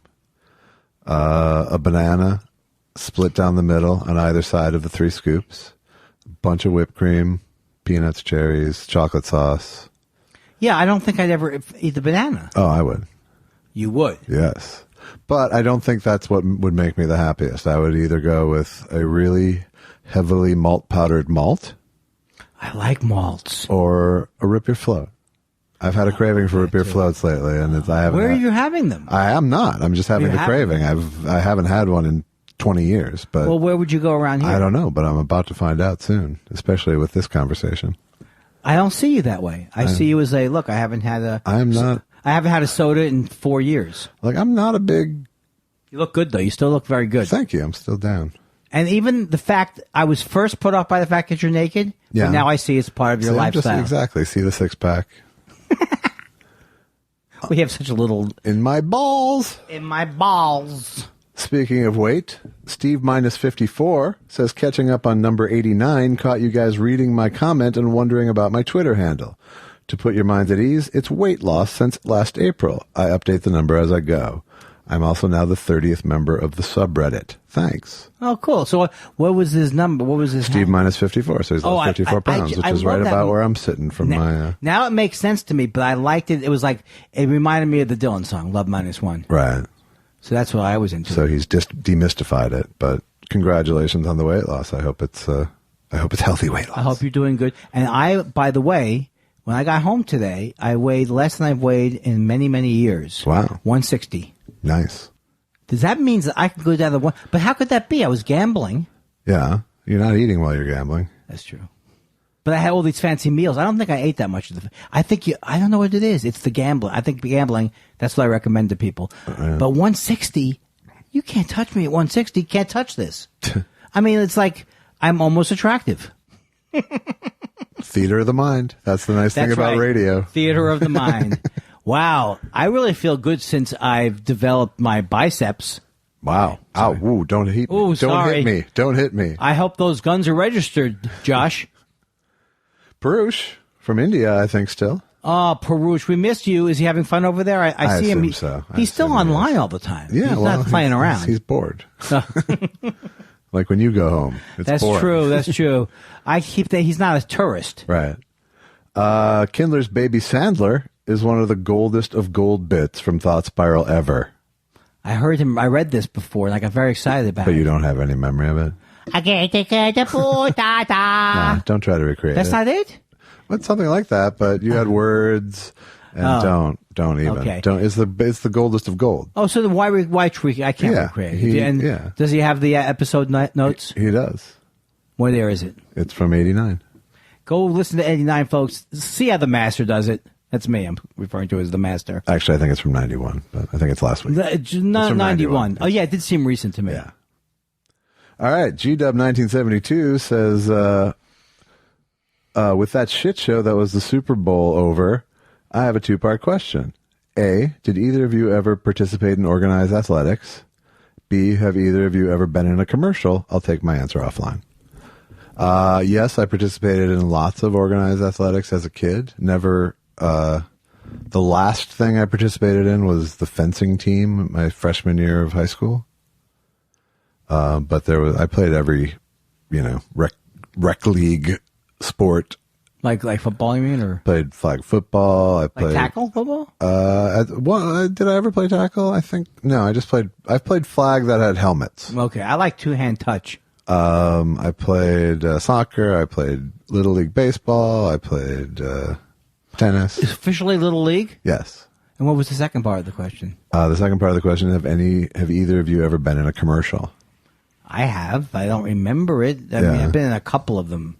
I was the voice of El Pollo Loco for a minute and a half. Were you? Yeah. Like the chicken? No, it was the voiceover. Yeah. It was just 6 months. Okay. It was terrible. I didn't know that. Why was it terrible? It wasn't terrible because what happened was they based it on Letterman's bit, and I didn't know that. So when we get there, they go, "Oh yeah, we based this on Letterman doing his." So they put you in a position of stealing from Letterman, essentially. But you know what? When you look back on it, it doesn't even matter. It wasn't right. funny like Letterman taking over the thing. But you had a sort of unfortunate burst of integrity come out at the wrong time. Well, the thing was, what was I going to do? I mean, I didn't. I mean, it's like I didn't swipe it. No, then they said, no, we didn't take it. But I was just the voice of the voice. I was the voice of the people when they would order a thing. But then they don't want to do anything funny, really. Right. And that's it. A couple of things. How about you with commercials? I've done some. I've done. We in Mystery Science Theater. We did sort of local ads for sponsors. Trace and I did as our evil scientist characters, and I was in a couple of other local spots. I've never been in a big national ad. When I came out here, I had a commercial agent, and went to about 4 commercial auditions. I went to lots of them. And I was just like, very depressing. This is bullshit. This is like, you know. I didn't stop at 4. It's such a snap judgment about you. You feel terrible because they treat you badly. Yeah, they treat you bad. And then I realized it's like they weren't, you know, I realized that my category, the only adjective about me that mattered was fat. You know, right? Because you look around and it was like guys from Goodfellas, and it was like, and I was 20. It's like, why are we coming out for the same part? Oh, because fat. So or Jew, occasionally Jew. Occasionally, I never got Jew. I'm not that Jewy, really. People don't want Jews in commercials. I mean, my name is plenty Jewy, but I'm really, you know. We'll see. We'll see how Jewy. We'll see how Jewy I play in the Fiddling Horse. In the movie, I was afraid we were going to look too Jewish. Yeah. The two, but we don't have the same voice. No, it's not an Ed Krasnick situation. It's not. Amelia Fox. Hi, Emilio. Are you guys concerned with the quality of air in Los Angeles and the effect it's having on your health? No, I'm not. I'm not. But my wife's very upset about global warming, and I'm upset about it too. But I try to put those things out of my mind. Right, but that's not the question. They're talking about Los Angeles air quality. I think it doesn't bother me that much. No, it doesn't bother me because when I came out here as a kid, it was so fucking horrible. Yeah. Like, it was brown here. Yes. For like most of the 2 weeks I was here as a kid. It's way better. So when I moved out, and there was never like a stage 3 smog alert. I don't think there's been a stage 3 since I've lived here. Yeah. And that was, I mean, those are gross. I don't even know what that looks like. It is a brown fog. Oh. And it's fucking gross. Well, Susan went to Art Center. It's like what Beijing looks like now. Susan went to Art Center in Pasadena. Yeah. And one time, years after her going there, she saw the mountain that was like she had no idea it was there. A foot away from her. You know, so that's the kind of air that they could have. Yeah, it was bad. So, and I think about it sometimes because I sort of live in the armpit of 2 massive freeways. Yeah. As do you. But I don't refer to it that way. But I refer to it as the crotch. So, but I've self-polluted so much my air throughout my life. Between like with what? You don't have smoking and weed smoking. Smoking and weed smoking. I was wondering about weed smoking. I was wondering about if it was bad, and I said, "What am I? Who am I? Jesus?" I'm low and I'm high in Colorado says, how many Super Bowls did Andy smoke yesterday? I don't get the question. Do you? How many Super Bowls? I smoked a lot of pot. Right, bowls is a measure of pot. People smoke. No, I didn't because I was gambling. Wow, you're taking everything extremely literally and then incorrectly at the same time. Yeah, that's the part that's annoying. Yes. The literally would be fun if I could get it right. Right. Well, what are you saying? How many Super Bowls? How many bowls of pot? How many bowls did you smoke? It's just none. It was playful banter, and you're taking it like it's fucking. I'm sick of it, Josh. Wouldn't you like to walk a mile in my Jew shoes? Never. In my Jews? No. Mark Thompson says, will you continue Thought Spiral after the Fiddling Horse Oscar wins? No. You know what I'm saying? I'm taking this to the next level. Why would I spritz around with some Jew in his living room with a thing when I'll be doing, what kind of things will we be doing then? When we take it to the next level? Nothing. No, we'll always do the pod. I told Josh the last time we slept together that we will always do the podcast. I don't know why I have to go back to the homophobic jokes. It's so sickening. It has nothing. It does nothing for me. It's as do you in bed. Oh, that hurt. I'm turning into my father. I'm a hack. No, he wasn't a hack though. But it sounds like he had only several go-to moves. No, he had no. He had some. He was endlessly delightful, but I find myself doing dad type things like you might see in a commercial, right? And then it really is bad in a way. You go, what do I gain from this? Right. From like something our family will do. They'll say the name of a place we're driving by. Oh, Schmierson's Tires. Right. Yes. It's already annoying the first time you do it. Narrating the drive is never fun. Eagle Market. Eagle Market. Yes. Yeah. Yeah. You know anything about it? Then I want you to chime in. Yeah, they make great shoes. I know. I spent several hours in a car with you not that long ago. Was it a lot of billboard reading. And a lot of sleeping. A lot of sleeping. That's right. Yes. I noticed in Vegas, guess what I saw in Vegas that was the same as what I saw in Baton Rouge? Personal injury attorneys. Unbelievable. Yes. Also a new one. Were you heard at your hotel? Right. But you notice none of them are, did you lose a bunch of money? Sue the casino. They wouldn't do that. No. Your family did the Lost in America thing. You took it. Yes. Give us our Desert money Inn back. has heart. The Desert Inn has heart. You're a nice man. This conversation is over. What did I watch? Oh, I watched Midnight Run the other night. So great, right? Yeah, I haven't seen it in a while. Every time I see it, I see something new, and it's always the guy who's like a weasel. Who's the guy who plays is it Buscemi? No. No, it's what the fuck's his name? The same guy who was the pimp in Risky Business. And he was Joe also, Pantoliano. Yeah, and he was on The Sopranos. After every scene, he's like, I got to go out and get a sandwich. And then he goes out and tells on No, them. that wasn't him. That was his partner. We should get donuts. I'll get donuts. That's right. Maybe I'm... And he ended up getting, Yeah. It's good. Oh, it's not Bruno Kirby? No. You should watch it again. You'd enjoy a lot of it that you don't remember.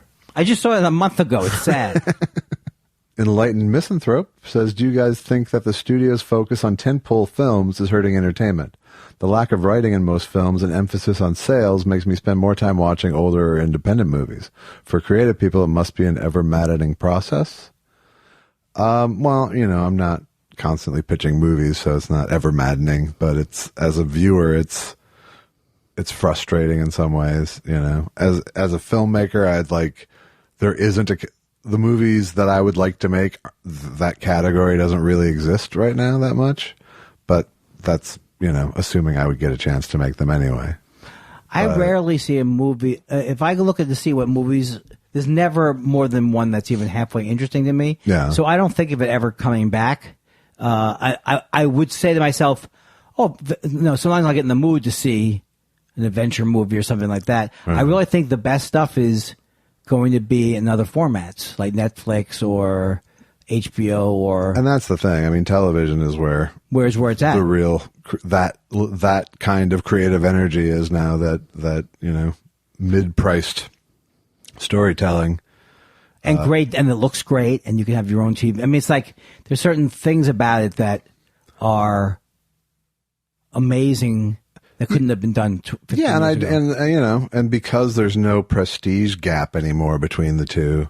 Right. Why wouldn't you do 12 episodes for Netflix if you have a really rich idea rather than trying to pack it all into a screenplay, that you're not necessarily going to get great money to distribute anyway.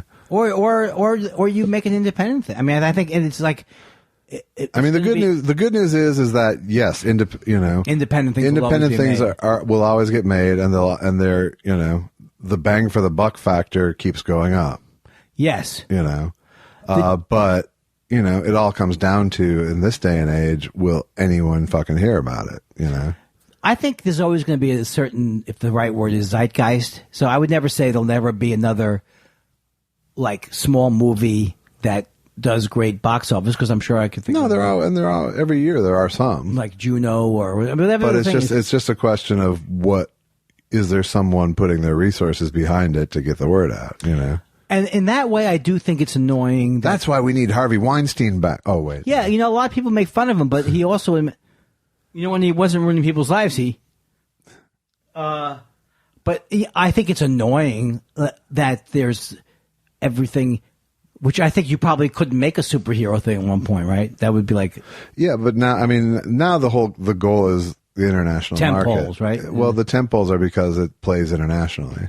Not tentpoles. I meant like a franchise. Franchise. Yeah, that's the same thing. Yeah. So that's what it's being judged by. Will this play in China? Will this play? And that's not for us. Those are big, broad.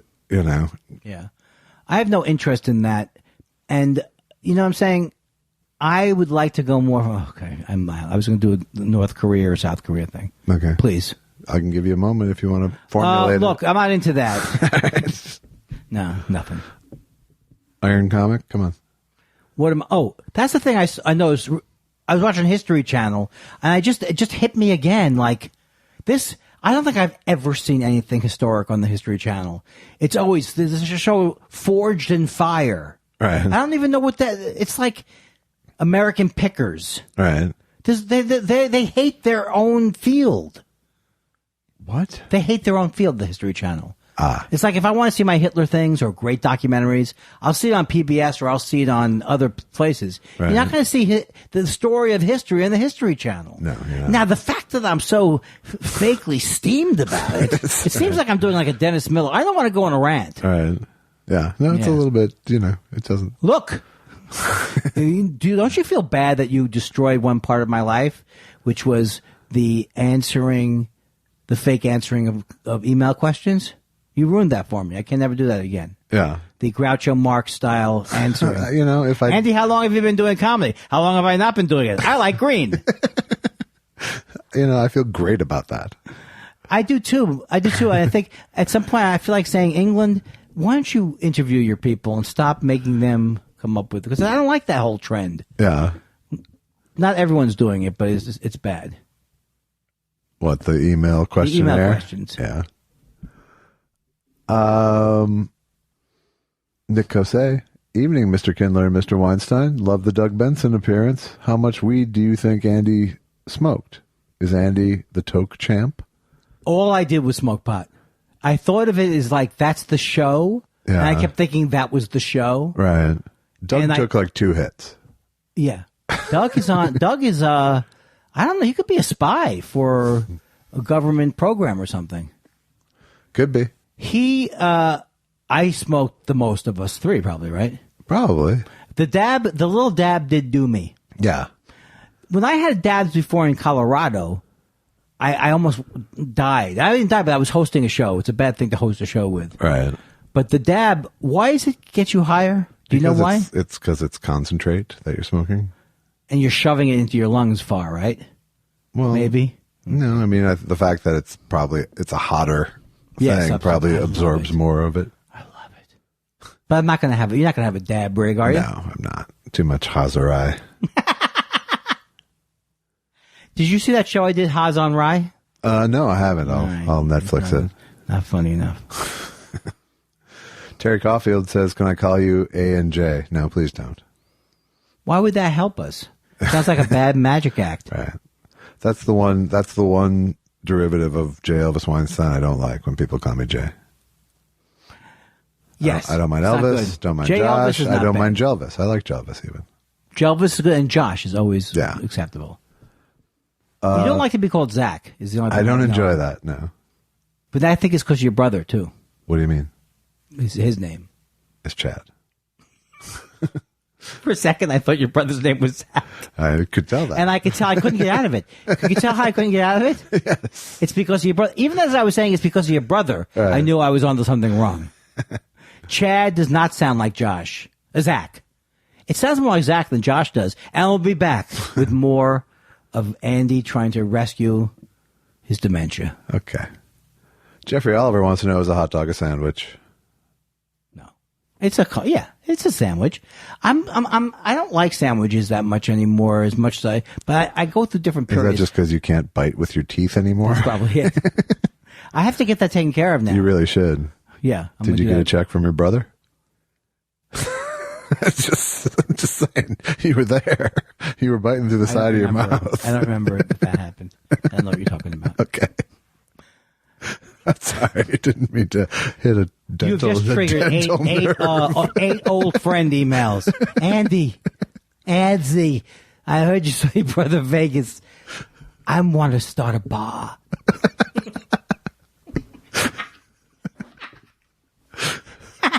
There's only the funniest thing that Josh has said to me in my life is the only thing I can't repeat on this podcast. Maybe one day I'll reveal it. It was a joke that took a week to work out.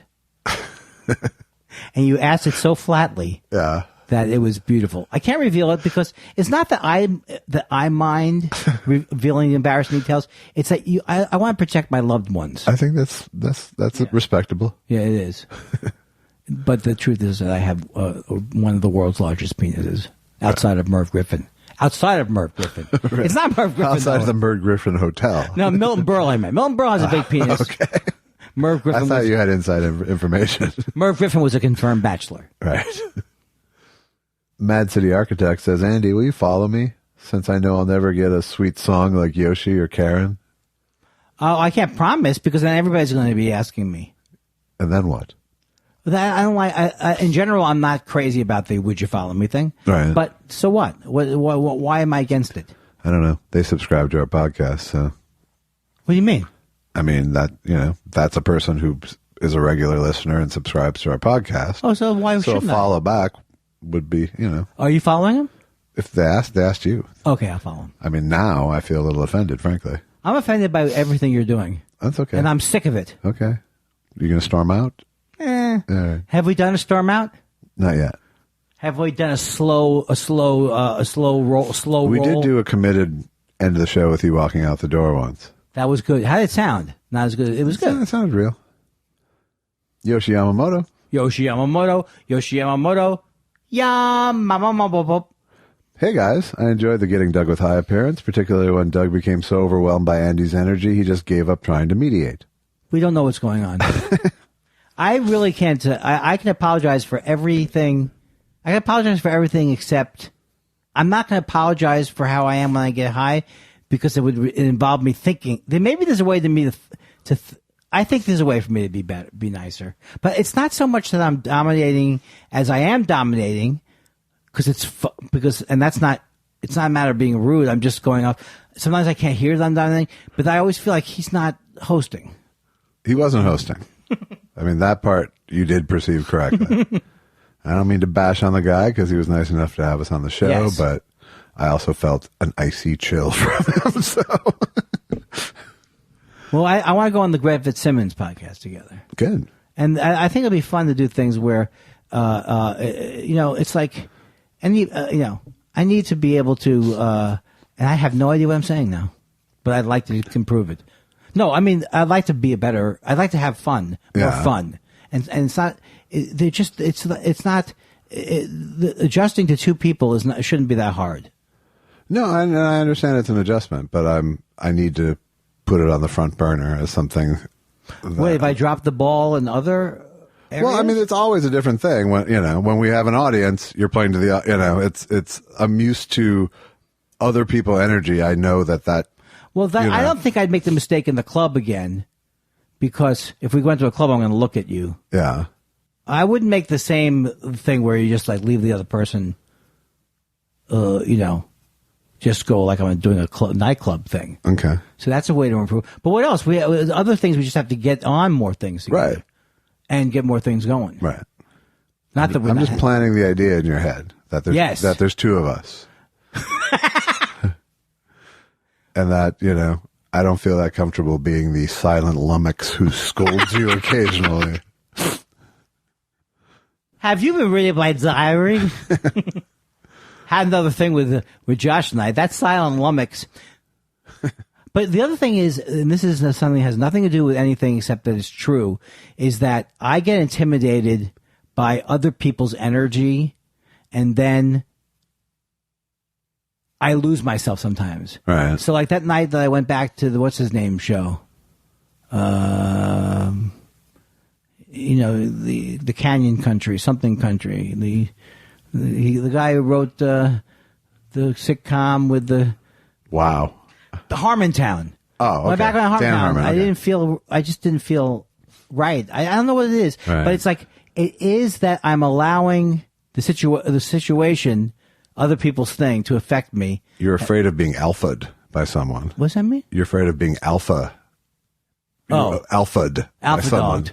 Yeah. Yeah. But anyway, the future's bright for us, is all I'm telling you. It's not. I'm not. You're not. I'm not hostile. I'm just. I just trying to put it out there. No, you got me really upset with the front burner. I never heard you use a burner analogy. No, I got 4 burners, and I can put. So you don't want to be in the back burner, right? No, I don't. And you certainly. I'm tired of it. In fact, aren't you tired of being the pot that's kept below the thing that you never even use, like as a food processor? Yeah, take me out. Let me call a kettle black. Patented Phil says, I just rewatched The Karate Kid. Is the Encino versus Reseda rivalry still alive and well in the San Fernando Valley? I don't even remember that part of that movie. I do remember enjoying that movie, though. Is that really Encino against Reseda? Pretty much, yeah. Wow. And I have to say, Encino is still nicer. Yeah. Where is Reseda? It's on the other side of Encino from here. Is it? The one town over from there, Yeah, it's like going north and west. It's like north of Encino. Yeah. Fuck Reseda. Hey, Reseda, what are you losing your hair? Is this? But I don't know if there's like a high school rivalry anymore. Right. So. There wasn't then. It was a movie.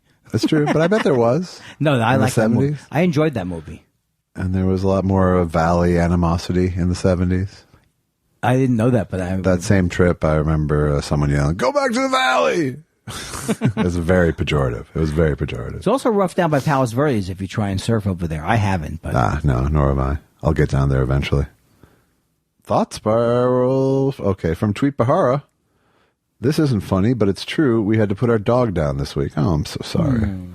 And Thought Spiral 91 helped me a lot to get through it and feel a little better. Thank you both. that makes me happy. Well, that's very. That and I'm makes me sorry happy about too. your doggy. Yeah, that's horrible, and I'm sure you made the most compassionate choice you could. Yeah, I'm getting into this whole thing about doggies. I want dogs and cats, but I can't. And I start thinking about it, and I go, nah, I can't. I'm going to be out of town. What do I do then? Yeah. It's a big rigmarole. I want to have a large property with and have dogs on it. Yeah. Don't listen to me. Do you think you could get a filter that would automatically filter this stuff out, like so you don't have to edit it? Oh man, that would be Would be good. good. That'd be good. Yeah. Quality Right filter? now, I'd have to filter it out as I'm hearing it. Well, again, my condolences. Yes. That is Very sad. hard shit. Wames Jiner says, "Hey guys, what's your take on the movie Swingers? The East Coast comic struggling in L.A. story made me think of Andy. Kind of like the film, but enough already with Vince Vaughn." I don't think it's a great movie. I did enjoy watching it. Yeah. But I do think it's one of those movies where I enjoy watching it because I like to see the Derby or all the different places in L.A. Yeah. But it ultimately is not. And ultimately, I have to say it's not a terrible movie because I get the urge to watch it every once in a while. Yeah. But I would say it's pretty bad. Yeah, I got such douche chills from it Yeah. that. Well, you're not money. Maybe you're not money. I'm not money. I've proven I'm not money. I think Vince Vaughn is one of the sticking points in the movie in a way. He has appeal, but then it is like enough already with the. Yeah. I mean, the whole point of the movie is like, it's fun to hang out with these guys. And I was like, I don't want to hang out with these guys. Yeah, and I think I've said before on the show, when the one guy pulls out a gun and then nothing happens, but they goes, I got a call back tomorrow. I got to go. That's unforgivable. Yeah. Greg, I don't mind it, though. I don't mind it. You would never watch it again, right? I mean, no, I mean, I wouldn't push play on it. No, it's over. But I might get stuck on it flipping by. Yeah, it's over. It's over. Greg Kelly says, will you give me Illinois Avenue and Indiana Avenue for Waterworks and $250? I haven't played Monopoly long enough to even know what that really means. But what do you think? Yes. Yes, I will. Well, what do you know that he doesn't know? I just know that I'm playing the long game. Kirk says New York or Chicago style pizza. I would say at its best, they're both incredible. I would say New York everywhere but in Chicago. That's confusing to me. I mean, I will only eat Chicago pizza in Chicago. Everywhere else, I would choose New York over Chicago style. In Chicago, I would choose Chicago style. And I think if I was made to choose one style, it would have to be a thin, crusty thing. I don't think it's so much those, but they're so good. They're so good, but it's a once a year kind of good. With the corn crust and the buttermilk. Chaotic Neutral says, loved you guys on Getting Doug. To Andy, did you apologize to anyone after the show? Josh, same question. Did you apologize to anyone after the show on Andy's behalf? I was just confused after the show, and I was so worried about going to therapy that it was, and I was high. Yeah. How about you? No, I actually said on the show when you barreled through that girl's segment, I stopped apologizing for Andy a year ago, so I can't. What was her segment? Her segment was pot topics. That being said, I enjoyed the show this time. I enjoyed the show last time. But it's interesting that... Well, you got high and talked. You liked that. That's right. But I didn't notice that the Greg Proops, the stuff that I heard later... I have a new, I think, understanding of Greg Proops after that hour. Oh, okay. Like, I understand why. Was it an hour? Why he was glaring. Well, Because if he got the same treatment, he wouldn't have been so compassionate. the same treatment. Yeah, I'm gonna have to mull this over because I'm gonna have to listen to it again. Yeah, but I'm not going. You should watch it. But I mean, that's the thing. You're a comic, and you're going on someone's show, especially if you're getting high. You're trying to be funny, Yes, and if you have no room to do that, you're just a dude getting high on TV. right. I was just trying to be funny, Right. a little too hard, maybe. Well, yeah. I mean, you just have to allow for other people too, or they get hostile. Yes, but I think I think there could be a couple of things. The fact that he doesn't host maybe makes me fill up the space when I should just stop. You know what? I don't really want to learn much about this because it's not going to be it's like Right. I'm not going to be on drunk history, Right. Because I'm not going to get drunk, Right. But I would do LSD party game. But in general, I think I'm a horrible person and need to improve myself. Yeah, I don't think it's Not that it's bad. just it's. Be a little aware. It's back to that politeness thing almost. Yes, just some people have manners, some people don't. Right. I'm more of a David Koresh guy. I like to be in charge. Guy Incognito says, if there was a Thought Spiral movie, which patented Phil gets Parkinson's first? Wait, who's speaking? Why is everyone shouting? I lost that. That was just the whole bit. I was just reading his bit as written. His second one is The Pitch, Firefest, as seen on Hulu and Netflix, but replace Trust Fund Kids with bitter comedians and Billy McFarland and Ja Rule with Ricky Gervais and Dennis Miller and The Island with Burning Man, and it's a Bringer Festival. I like it. I like Bringer Festival. Bringer Festival. He also throws so much stuff in there. Yeah. He's going to get a sale. Did you watch the Fire Festival, Doc? I don't know what that is. Is it FYRE? FYRE. What is it? What is it? It was this douchey music festival that ended up being a giant scam. But is this where they didn't? Yeah, where everybody got ripped off? Where all the social media influencers got stuck on an island. And Was it fun to watch? yes and no. I mean, you hate everyone, so you don't give a shit. It's hard to root It's for. like the victims are just as douchey as the perpetrators. Yeah. So, Anybody would go to the Fire so Fest. it's all Schadenfreude, but interesting story. Which one was better than the two? I didn't watch the Hulu one. I watched just the Netflix one. I'm not on Hulu. I'm not on Hulu either. I should be. Randy Denton, sage, rosemary, and executive time. Huh? Parsley, sage, rosemary, and executive time. I like that. Wow. I'm not good at hearing wordplay read to me. I understand. It's all my fault. It is your fault. No. Randy Denton says, loved you two on Getting Doug with Hi. Andy, will Pitch Off with Doug Benson ever see the light of day? I demand to hear your idea for Face Off 2. Pitch Off. Yeah. Face Off. Is that the Paul Newman one or is that Slapshot? That's Slapshot. Yeah. Face Off was John Travolta and Nicolas Cage switching faces. Oh. It's terrible, right? Yeah, sure. Is there anything funny about it? Like, I like that first movie where they were talking like babies. It's funny because they're totally Idiots. chewing scenery in each other's faces. I like that. I like when they chew scenery. Randy Denton also says, this is the movie that made me love Richard Lewis. It was a great segue to Andy Kindler. And he has Diary of a Young Comic. Oh, yeah, that's a great movie. And also, if you get that DVD collection with Richard, it's great because you get the movie and you get a lot of stand-up. That's great. Jim Meehan says, has anyone ever given a response to Andy's State of the Industry address? Yeah, it's been Bernie Sanders every year. Wow. No. What would you say? But with that, it's not, we don't have two political parties, maybe is why. All right. Also, no one wants to go and defend people that you just called hacks. Oh, I think, but it would be the industry, right? The industry would have their response. A rebuttal, probably, yeah. If they cared about It'd be me. funny if not, you could get like a Domian or somebody to play an industry Yeah, character. that's pretty good. Yeah, but that would require more work that you'd have to do. Yeah, all right. Fuck, it's always me. One-Sided War says, what's in the center of Andy Kindler word cloud? Must be unbelievable, right? Any other contenders? Unbelievable. Yeah, you say that a lot. I do, but isn't that somebody else says that too? Unbelievable. Unbelievable. It's unbelievable. I don't know. Someone does. I don't know who I'm doing. Tom Sharpling goes, unbelievable. Word cloud is where you're, I think some of the words in my word cloud would be groovy. Yeah. Peace, man. Wedding night. Wedding night. Wedding night. That's what she said. No, I don't have that one. Shoot me. I'm terrible. I'm a horrible human being. Right. I'm sorry again.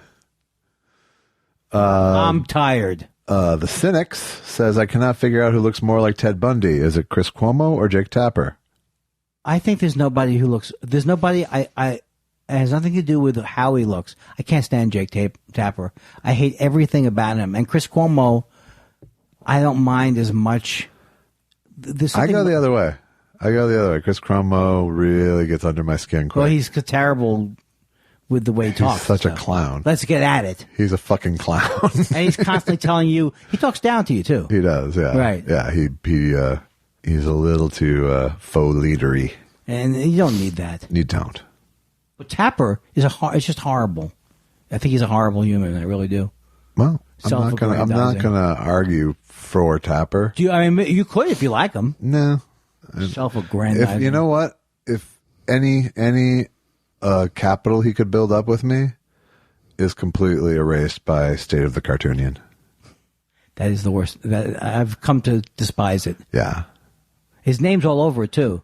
Yeah. Drawn by Jake Tapper. Yeah. No, it's his baby. It's bad from the name on. It's bad drawing. It's bad comedy. It's a bad way to end an hour, and it's awkward for everybody. We'll close off with Dana Schwartz saying, Happy Year of the Pig. It is now the Chinese New Year of the Boar, is actually how I know it. Oh, I think Which is actually my birth year. Oh, the Year of the Boar? Yes. I saw a pig. The Year of the Boar. On a morning from a Bogart movie. In a country where they turn back time. You go strolling through the crowd like Peter Lorre contemplating a crime. She comes out of the sun in a silk dress, running like a watercolor in the rain. Don't bother asking for explanations. She'll just tell you that she came. In the Year of the Boar. Year of the Cat this is a pretty terrible song, right? Pretty horrible, yeah.